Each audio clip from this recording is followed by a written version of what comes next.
Hello and welcome everybody to another puzzle challenge video by ChessUniversity.com.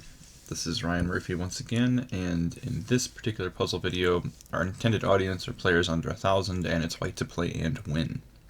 I should say win material, actually. White's still a little bit worse after they find this tactic, but it's really the only chance to keep the game going with any results for white that's not a loss.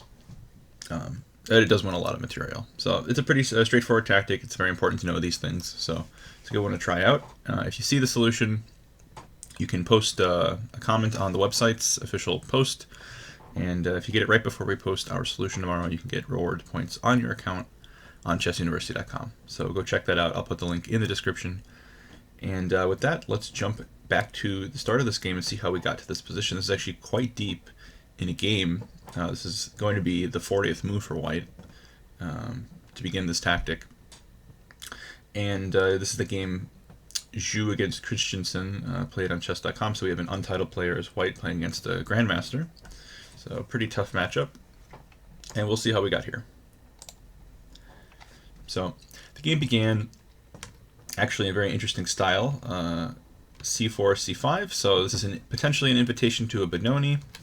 For example, here, if black had played the move e6, this would have been a modern Benoni with this pawn structure here in the center, which would have been really interesting. But a very sharp other opening was chosen instead, b5 on this move, which is the Benko Gambit, offering this pawn which can just be taken for free.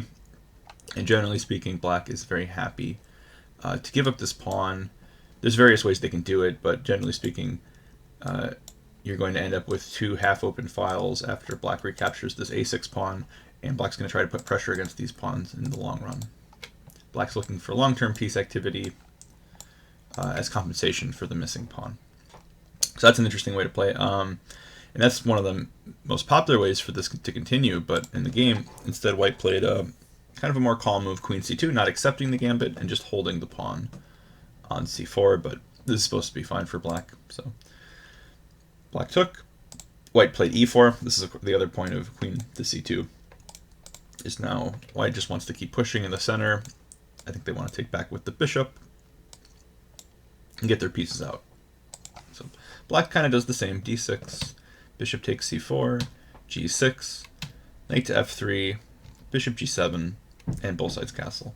So far, in terms of just opening development, I would say white should be pretty happy. This is basically the Benoni type structure I highlighted a moment ago. The only difference is black hasn't committed the e-pawn to e6 yet to trade it, but white's got the big center. Black's got the fianchettoed bishop, which they normally have in Benoni, and black still has the half-open b-file. So black has some dynamic features kind of going their way, but in general, white owns the center, so white's doing pretty well, as we can see. So knight fd7 played by black. One idea of this is to reroute the knight to b6 in order to dislodge the bishop. The other is to open the bishop on g7.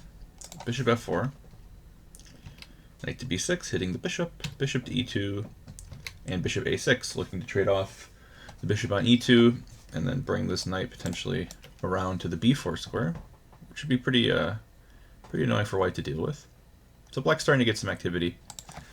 a4 played, bishop take e2, queen takes e2, and knight to d7, now that knight a6 is not possible. h3 played, rook to b8, rook fe1, queen c7, and e5. This is typically a break that white's looking to play in the structure. Usually it comes with a kingside attack.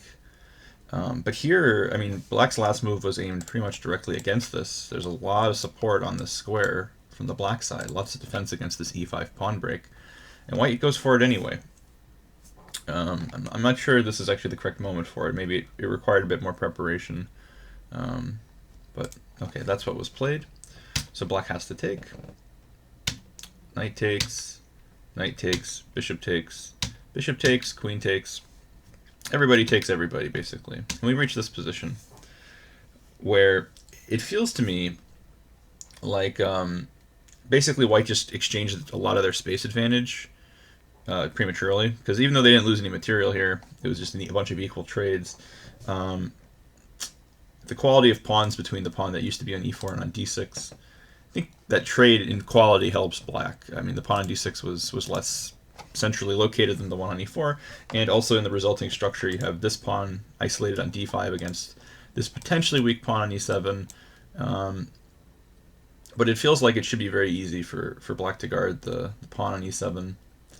And there's also pressure against b2. So it just feels to me that in the resulting structure, white's got a few more loose pawns than black.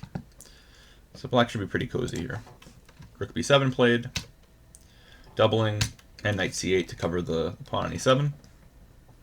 In some positions in the future, this knight could also look to come to d6. But at the moment, it's just doing a good defensive job. So white retreats.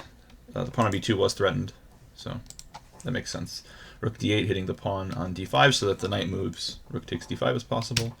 King h2, king f8. And now we can kind of see why I thought that in terms of weaknesses, the pawn on d5 slash b2 would be slightly more exposed than the one on e7. Because the one on e7 is so deep in black's territory, it's much closer to the short range pieces like the king and the knight. So it's easier to marshal defenses around this pawn. Whereas when you push pawns further and further up the board, they become harder to defend as the game progresses, because usually your pieces have to extend further and further to protect them, and it's not so easy. Usually your opponent's half of the board has more pieces for them to attack than it does having your pieces to defend your stuff. So generally speaking, that's going to be the case.